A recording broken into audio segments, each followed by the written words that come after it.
Saludos. En la clase de hoy, el tema que nos corresponde ver tiene que ver con la parte de estadística, probabilidad y ruido. Revisaremos cada uno de estos conceptos y la forma en que afectan al procesamiento digital de señales. La estadística y la probabilidad van a ser muy importantes dentro del procesamiento digital de señales, ya que nos permiten caracterizar algunos de los procesos que las generan. Dentro de lo que es el procesamiento de señales, es muy importante reducir la interferencia, el ruido y otros componentes indeseables en todos aquellos datos que se adquieren. Entonces nosotros tenemos aquí dos etapas, que todas esas señales pueden producirse por diferentes causas. Puede ser parte inherente de la señal que se está midiendo, es decir, que sean elementos no deseados pero propios de la señal. Pueden ser imperfecciones en el sistema de adquisición de datos, que tiene que ver con toda la parte de las tarjetas de adquisición de datos, la parte de muestreo, de cuantización, toda la parte de digitalización. Tenemos que pueden ser un subproducto inevitable de alguna operación de DCPs, es decir, nosotros al realizar una transformada, puede que esta, bajo ciertos parámetros y características, nos produzca ruido. Entonces, la estadística y la probabilidad nos van a proporcionar las herramientas necesarias para medir y clasificar esas señales que son ruidosas. Nosotros tenemos alguna terminología dentro de lo que son las señales y la forma de graficarlas. Sabemos que una señal, lo habíamos definido en una clase previa, es una descripción de cómo un parámetro depende de otro parámetro. ¿Qué significa eso? Por ejemplo, si nosotros hablamos de voltaje, vamos a medir cómo el voltaje varía en función del tiempo. Un parámetro sería el voltaje y el otro parámetro sería el tiempo. Dado que ambos parámetros pueden asumir un rango continuo de variables, estaríamos nosotros en el caso de una señal continua. En comparación, que si las señales pasan a través de un convertidor analógico digital, en este proceso nosotros estaríamos ya cuantificando. ¿Qué significa eso? Si nosotros observamos la amplitud aquí en la gráfica, ya tenemos la existencia solo para ciertos niveles de voltaje. Entonces, allí nosotros estamos cuantificando esa señal. Además, si nosotros realizamos un muestreo en el tiempo, observemos aquí el efecto que tiene un tren de pulsos que nos sirve como muestreo, vamos a obtener una señal digital, es decir, muestreada en el tiempo y cuantificada en amplitud. Entonces, eso es muy importante para nosotros empezar a definir o a tener una noción de lo que son las señales discretas y en lo posterior las señales digitales. Ahora nosotros tenemos en esta figura en donde podemos observar dos tipos de señales. Aparentemente estas señales se muestran como continuas. Sin embargo, eso nosotros lo podemos verificar en mucha bibliografía, que el eje X es el que nos va a determinar si es una señal continua o discreta. El caso aquí, si nosotros observamos, tenemos muestras. Entonces significa que esta, a pesar de que se muestra como una señal continua, es discreta. El problema es que tenemos muchas muestras que dan la semejanza de ser una señal continua. En el segundo caso también nosotros observamos en el eje X y tenemos una señal en función de muestras. Entonces nosotros tenemos que en estas gráficas siempre vamos a identificar dos parámetros. En primer lugar, el eje X, que es el eje de la variable independiente, y el eje Y, que es la variable dependiente. Entonces, ¿qué significa esto? Que una función de la variable dependiente va a estar relacionada con la variable independiente, que será el parámetro del eje X. Entonces nosotros tenemos que podemos representar siempre estas señales en función de dos parámetros. Vamos a ver además que por lo general el eje X se encuentra en función de una variable que ya no va a ser tiempo, ya no va a ser distancia, sino va a ser una cantidad de muestras, lo que nosotros vamos a identificar con la letra N. En lo que es el procesamiento digital de señales, esta letra nos va a servir para representar el número total de muestras de una señal. Nosotros estaríamos hablando aquí alrededor de 511 muestras para las dos gráficas. Vamos a ver las diferencias entre la variable dependiente y la variable independiente. La variable dependiente es el eje vertical, es decir, el eje Y, y puede representar ya sea voltaje, intensidad de luz, la presión del sonido o una cantidad infinita de parámetros. Es decir, tenemos presión, podemos tener temperatura, dentro de algunos parámetros a representar. A este parámetro nosotros lo vamos a conocer como el eje Y, también como la variable dependiente, el rango o la ordenada. Entonces, estos son algunos nombres con los que nosotros nos podemos encontrar en diferente bibliografía. Por otro lado, tenemos la variable independiente. El eje horizontal representa el otro parámetro de la señal. Normalmente, o por lo general, es tiempo, espacio o mucho más común, número de muestras en señales discretas. También se lo conoce como el eje X, la variable independiente, el dominio y la abscisa. Esos son algunos de los nombres que va a tomar la variable independiente. Vamos a ver algunos conceptos importantes que tienen que ver con la parte de estadística y que se relacionan con el tratamiento de señales. Muchos de estos conceptos ustedes ya los conocen de las asignaturas de probabilidad y estadística. Entonces vamos a empezar en primer lugar con la media. La media en sí, como nosotros la conocemos, no es más que un promedio. Entonces, si nosotros tenemos una señal, buscamos obtener el promedio de esa señal o una nueva señal que identifique o que represente a todos los valores de la señal original. Aquí nosotros la vamos a denotar por la letra mu, la letra griega mu. Esta letra va a representar el valor medio de una señal. Y tal como se esperaría, es decir, tal como nosotros calculamos un promedio, va a ser igual a la sumatoria de todas las muestras dividida para la cantidad de muestras. Dentro del operador de sumatoria, nosotros tenemos que considerar que la misma va desde 0 hasta n-1. En alguna notación ustedes quizá la encuentren desde 1 hasta n, pero generalmente nosotros tomamos una indexación en 0.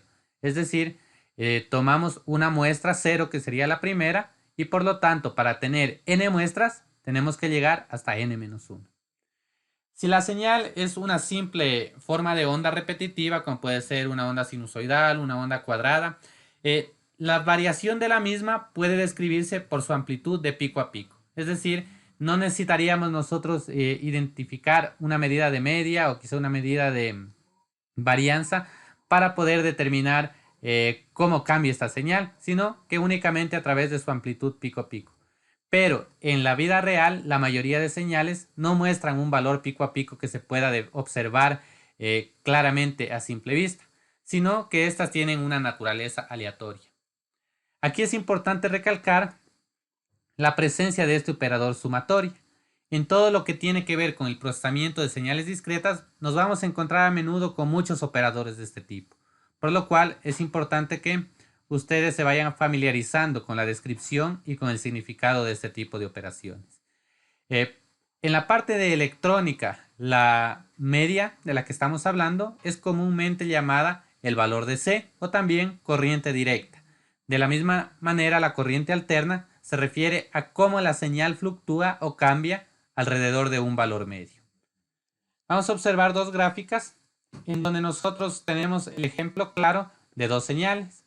Una señal la cual podríamos describirla claramente a través de su amplitud pico. Es decir, por una parte llega aproximadamente hasta 1.5 de amplitud y hasta menos 1.5 de amplitud. En cambio, en la parte derecha observamos una señal con una amplitud que no se puede definir con claridad. Entonces, en estos casos debe utilizarse un método más generalizado para representarlas, que es la desviación estándar. A la desviación estándar nosotros la vamos a denotar por la letra griega sigma. Entonces, vamos a ver la formulación para la desviación estándar. Para ello, nosotros vamos a partir de una fórmula que es la desviación media. Entonces, ¿qué significa la desviación media? Si nosotros observamos la formulación, tenemos que cada una de las muestras va a ser restada de la media.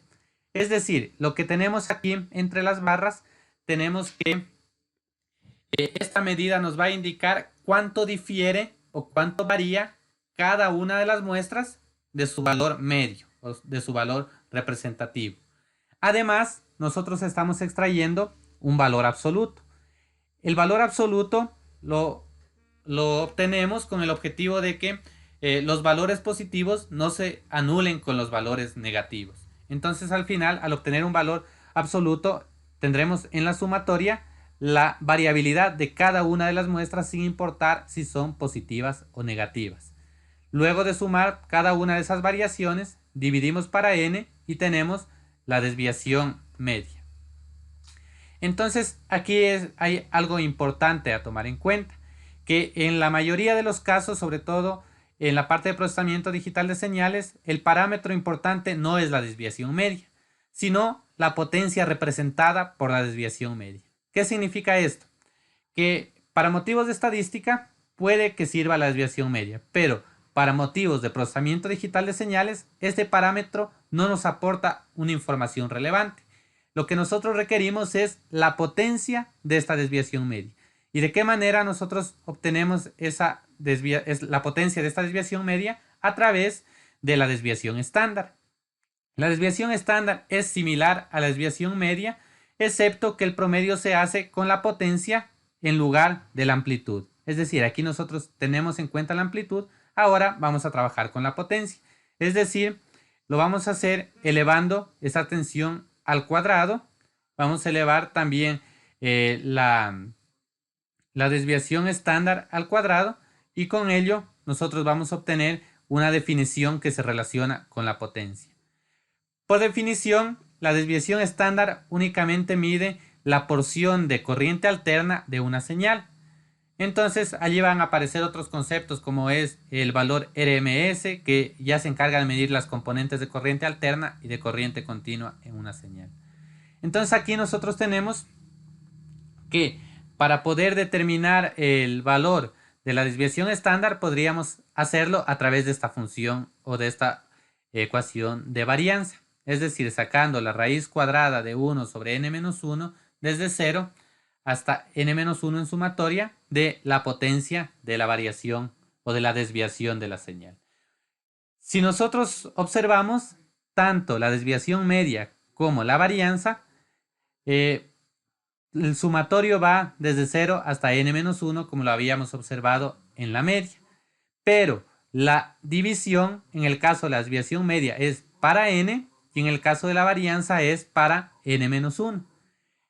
Esto lo analizaremos más adelante y tiene una relación directa con lo que es la teoría de los números grandes, o cuando estos números tienden a infinito. Vamos a ver ahora la relación que existe entre el valor pico-pico o la amplitud pico-pico y en este caso la desviación estándar. Observemos para la primera gráfica. Nosotros tenemos un valor pico-pico representado por V sub pp. La expresión nos dice que la desviación estándar es igual a la mitad del valor pico-pico. Dicho de otra forma, el valor pico-pico es igual a 2 veces la desviación estándar.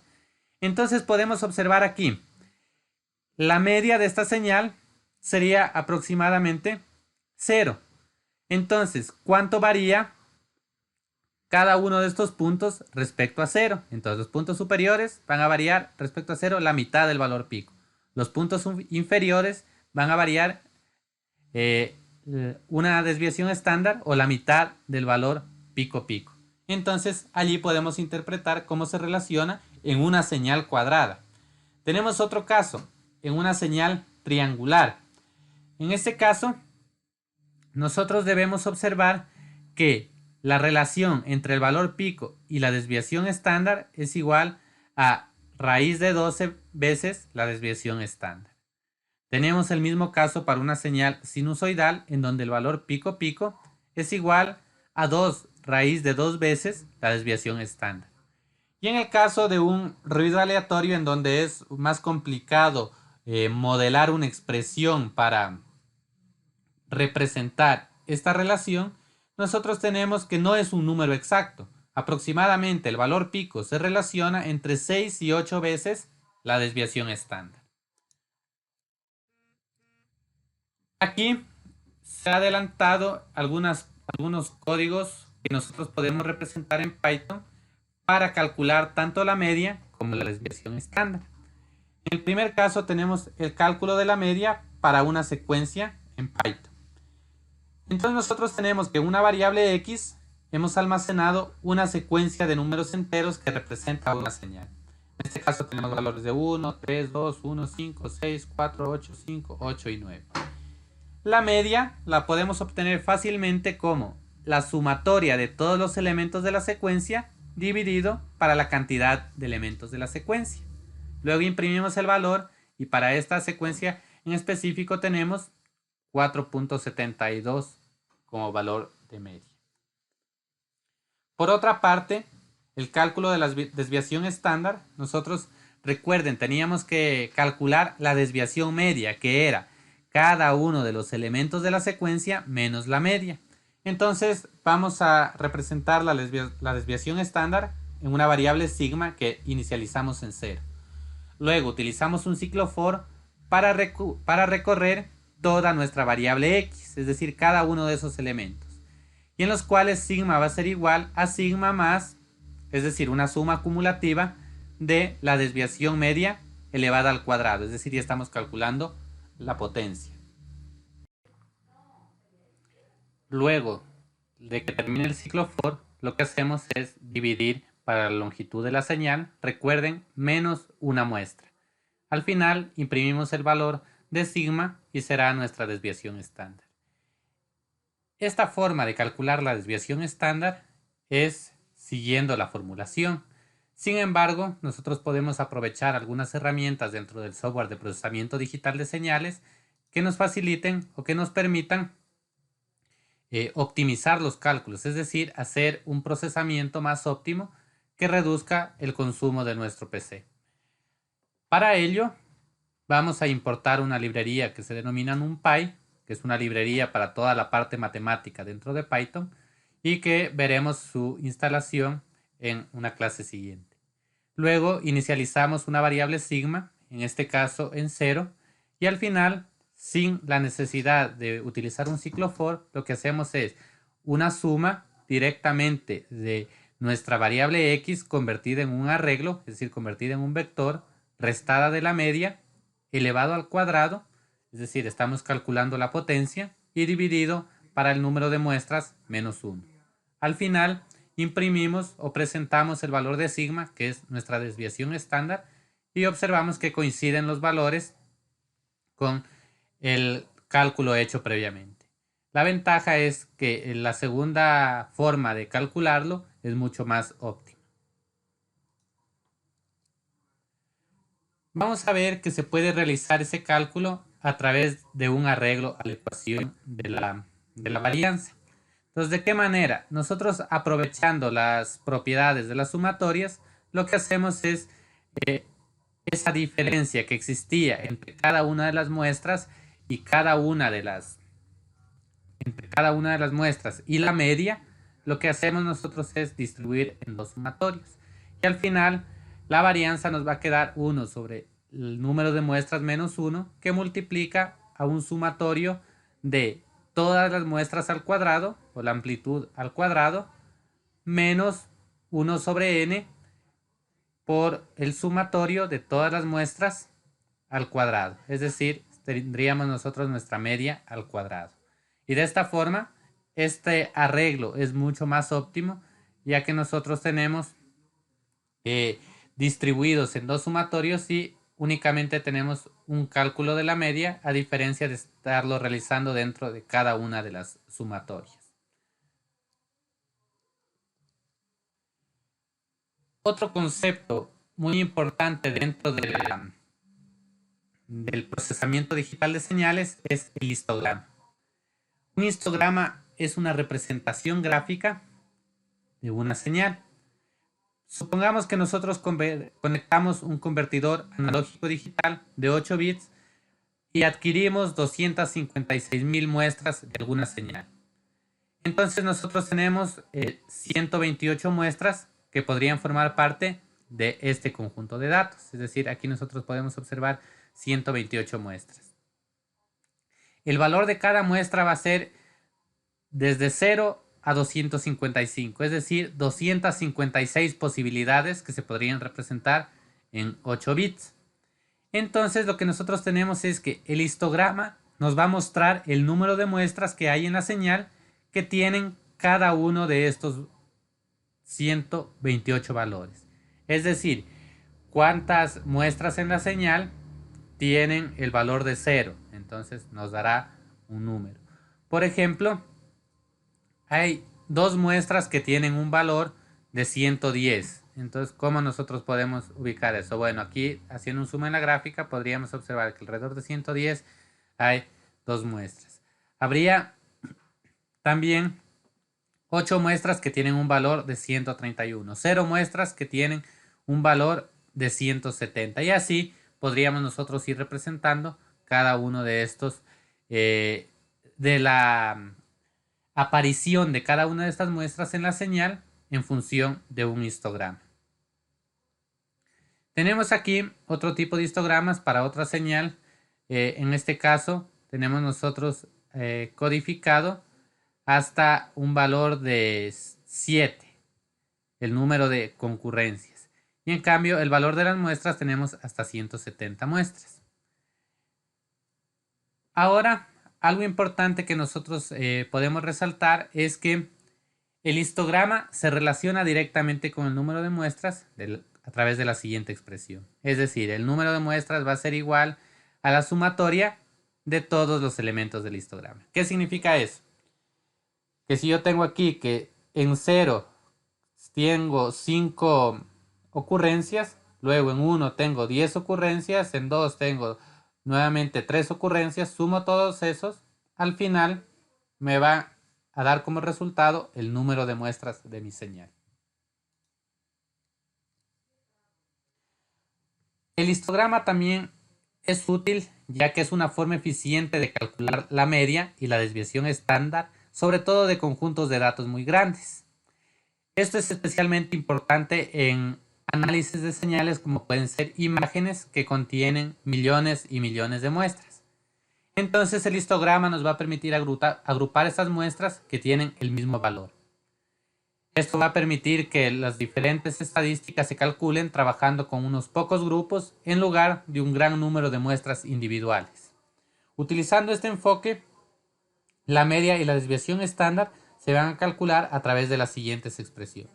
Entonces la media, si nosotros observamos, va a ser igual a 1 sobre la cantidad de muestras y la sumatoria del producto de un contador por cada una de las apariciones del histograma. Por otra parte, la desviación estándar va a ser igual a 1 sobre el número de muestras menos 1 que multiplica a la sumatoria nuevamente de la diferencia entre un contador con la media elevada al cuadrado por las apariciones en el histograma. Además del histograma, nosotros tenemos algunos otros elementos importantes dentro de lo que es el análisis de señales. La noción de que la señal adquirida es una versión ruidosa y esa versión ruidosa es resultado del proceso de ya sea de adquisición, como lo habíamos mencionado, de la misma señal o de otras causas externas, es importante tomarlo en cuenta para nosotros poder definir diferentes conceptos. Es decir, el histograma es lo que se va a formar a partir de una señal adquirida. La curva correspondiente al proceso subyacente se va a denominar función de masa de probabilidad, es decir, PMF. ¿Qué significa eso? Nosotros por una parte tenemos la representación de la señal adquirida, que será un histograma, es decir, luego de que la señal ha sido digitalizada. Recuerden, el histograma representa la ocurrencia de las muestras. Y por otra parte nosotros tenemos una función de masa de probabilidad, que es PMF. Esta función de masa de probabilidad tiene la característica que puede estimarse o inferirse a partir del histograma. o puede deducirse mediante cualquier técnica matemática, como nosotros podríamos tener el caso del lanzamiento de una moneda, es decir, lanzar una moneda muchísimas veces, hablamos de unas 2000, 3000 veces, y a partir de eso estimar la probabilidad de que esa moneda caiga cara o sello. Entonces nosotros tenemos una función de masa de probabilidad. Nosotros tenemos que en este caso, entre el histograma y la función de masa de probabilidad son unas figuras o unas gráficas que se asemejan bastante, pero observamos una diferencia entre la amplitud. La amplitud en el histograma tiene que ver con el número de ocurrencias. Nosotros estamos hablando de números enteros. Y en la distribución de masa de probabilidad nosotros tenemos fracciones, ya que cada una de estas ocurrencias se encuentran en proporciones de 1. Y al final, la sumatoria de todas las concurrencias deberá darnos un resultado igual a 1. Como se describió anteriormente, el eje vertical del histograma nos va a dar el determinado valor de una señal. En otras palabras, cada valor del histograma se va a dividir por el número total de muestras para aproximarse a la distribución de masa de probabilidad. Otra característica que nosotros debemos tomar en cuenta, que tanto el histograma como la función de masa de probabilidad solo pueden utilizarse para señales discretas. En el caso de que nosotros quisiéramos trabajar con señales continuas, toma otro nombre, que es la función de densidad de probabilidad. Y observamos que esta ya es una gráfica continua.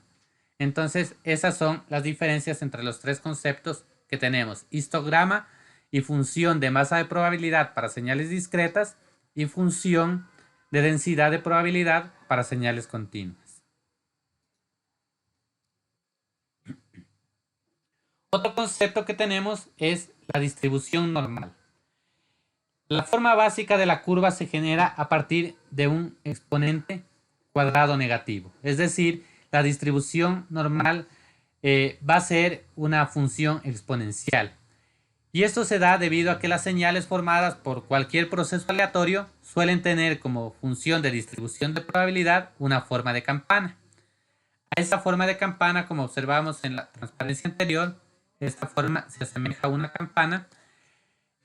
Toma el nombre de distribución normal, una distribución de Gauss o simplemente un gaussiano. Esto en honor al matemático Carl Gauss.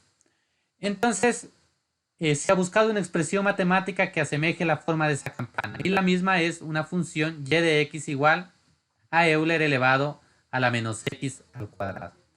Entonces, la razón por la que esta curva se produce con tanta frecuencia en la naturaleza la vamos a revisar más adelante conjuntamente con una descripción de la generación del ruido. Ahora, esta curva se puede producir o puede convertirse en lo que se conoce como un gaussiano completo, añadiendo una media ajustable y una desviación estándar también ajustable. Entonces, además, la ecuación deberá normalizarse de manera que el área total bajo la curva sea igual a 1. Este es un requisito de todas las funciones de distribución de probabilidad. Entonces nos va a dar como resultado la forma de la distribución normal y una de las relaciones más importantes en estadística y probabilidad. Es decir, la probabilidad de que se produzca una muestra X va a ser igual a 1 sobre la raíz de 2pi por la desviación estándar, que multiplica a Euler menos x menos la media elevado al cuadrado dividido para 2 veces la varianza. Entonces, ¿qué significa esta expresión? Precisamente partimos nosotros de la función exponencial, que era menos x al cuadrado, pero ajustamos con una media, ajustamos con la desviación estándar, en este caso la varianza, y dividimos para raíz de 2pi la desviación estándar para normalizar, y con ello tenemos la distribución normal representada por P de X. Aquí tenemos en estas gráficas algunos ejemplos de distribuciones normales. Para el primer caso, todos ellos en función de y de x igual a Euler a menos x al cuadrado, en donde nosotros tenemos sin normalización en el primer caso. Entonces, ¿qué ocurre? Tenemos una función centrada con una media 0 y una desviación estándar aproximada de más o menos 1.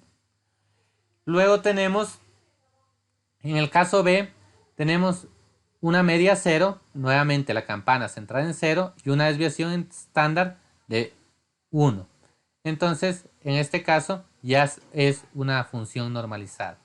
Y en el tercer caso tenemos una media de 20, observemos que ahora la campana está centrada en 20 y una desviación estándar de 3, que nos da como resultado esta campana en donde se ha reducido la amplitud respecto a las dos anteriores.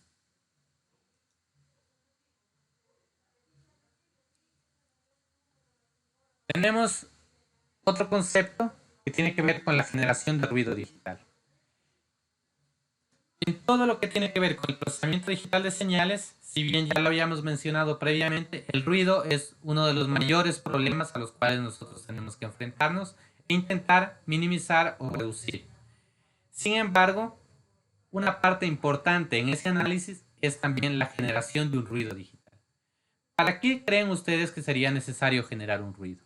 Si bien casi siempre estamos buscando minimizarlo, a veces es importante generar el ruido para intentar que las señales se asemejen a los diferentes tipos de ruido aleatorio. ¿Qué significa eso? Que nosotros generamos un ruido, le sumamos a una señal y luego intentamos crear un modelo que elimine ese ruido sintético. Entonces, al poder eliminar ese ruido sintético, conseguiremos a través de ese modelo disminuir el ruido real de muchas otras señales. Esto es necesario para probar el rendimiento de muchos algoritmos que deben funcionar en presencia de ruido.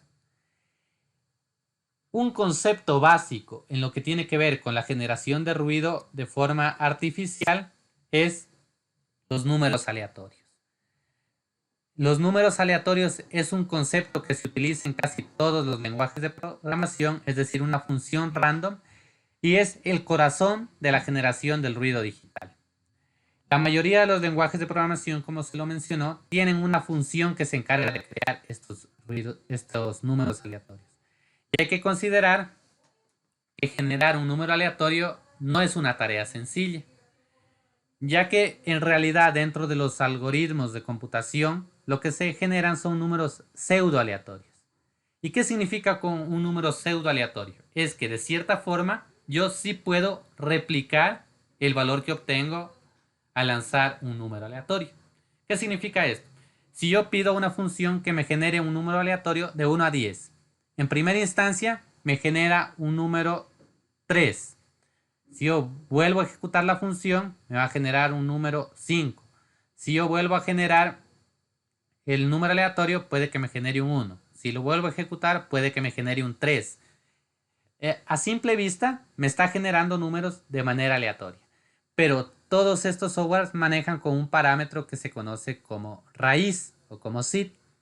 Esta raíz, si nosotros la mantenemos fija, por ejemplo, yo pongo una raíz igual a 10, siempre que yo ejecute la función número aleatorio, me va a generar el mismo valor. Esto en cuestiones de programación tiene sentido, ya que nosotros necesitamos replicar los resultados de un algoritmo. Es decir, si a mí en primera instancia me genera un número aleatorio de 5, luego yo quiero volver a replicar la misma prueba y me genera un número diferente, ya mis resultados van a ser diferentes. Entonces, allí es necesario mantener esa raíz fija. Entonces, ¿de qué manera generan los algoritmos estos números aleatorios? Es variando esa raíz de la forma más aleatoria posible. Y nuevamente caemos en un bucle en donde buscamos un número aleatorio para generar un número aleatorio. Pues bien, esa forma que utilizan los computadores puede ser, por ejemplo, tomando la velocidad del procesador en el instante en que yo pedí generar los números aleatorios, o tomando el cuarto decimal de la velocidad del procesador en ese instante. Entonces va a ser difícil que coincida ese valor en todas las ejecuciones.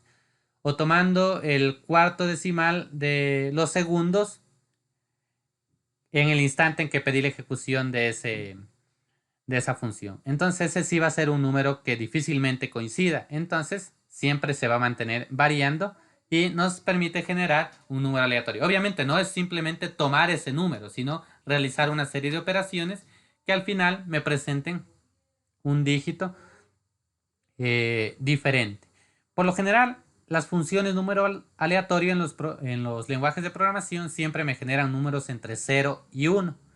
De allí, a partir de operaciones matemáticas, nosotros podemos convertir eso entre 0 y 10, entre 0 y 100, entre 50 y 100, de acuerdo a cómo nosotros necesitemos para nuestros programas.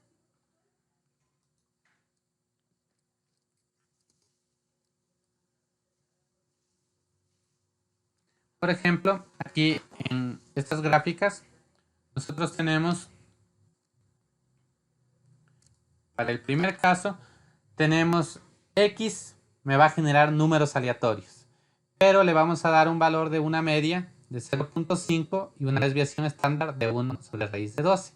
Entonces tenemos aquí todos los números aleatorios que me he generado están entre 0 y 1 con el valor de media y desviación estándar que le habíamos mencionado. ¿Qué ocurre? Que me va a dar una función de distribución de probabilidad de esta forma. Si ustedes observan, es como un impulso cuadrado si lo observamos en este eje.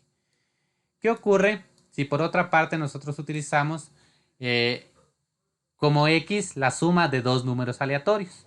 Si los números que me genera van a ser entre 0 y 1, al sumar estos dos, lo máximo que voy a obtener es un número entre 2 y lo mínimo 0, es decir, 0 y 2, con una media de 1 y una desviación estándar de 1 sobre raíz de 6. ¿Qué ocurre? Estas son las características de una distribución de probabilidad, de una función de distribución de probabilidad de una señal triangular. Por otra parte, si nosotros le sumamos, ya en este caso, algunas funciones aleatorias. En este caso estamos sumando hasta 8. Bueno, sería hasta 9 porque me está dando hasta más de 8. Entonces me va a generar números entre 0 y 9.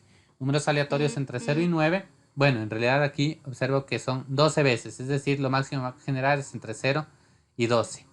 Una media de 6 y una desviación estándar de 1 me da una distribución de masa de probabilidad gaussiana.